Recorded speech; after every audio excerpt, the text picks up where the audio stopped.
सर्व लाडक्या बहिणींसाठी अत्यंत मोठी बातमी आलेली आहे, महत्त्वाची बातमी आलेली आहे। सर्वांनी पटपट व्हिडिओला लाईक करून घ्या। सर्व लाडक्या बहिणींसाठी अत्यंत महत्त्वाची अपडेट आहे। काय अपडेट आहे जाणून घेऊया।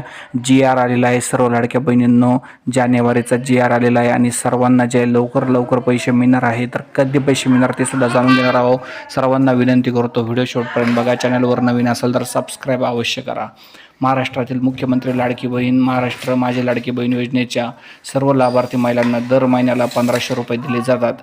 KYC पडताळणीनंतर या लाडक्या बहिणींची संख्या देखील कमी झाली आहे। त्यातच जर बघितलं तर जे आता पुढचा हप्ता आता बँक खात्यावर ट्रान्सफर होण्याची शक्यता लवकरच आहे, कारण राज्य सरकारने नुकताच एक GR प्रदर्शित केलेला आहे आणि या GRमध्ये असं सांगितलेलं आहे की जानेवारी महिन्याचे पैसे जे बँक खात्यावर या ठिकाणी ट्रान्सफर केले जातील, डायरेक्ट DBTने ट्रान्सफर केले जातील। त्यामुळे लवकरात लवकर पुढच्या 4 ते 5 दिवसांमध्ये जे शक्य ते पैसे ट्रान्सफर होतील। या संदर्भाचा GR आलेला आहे। अत्यंत खुशखबर आनंदाची बातमी सर्वांसाठी आहे। धन्यवाद।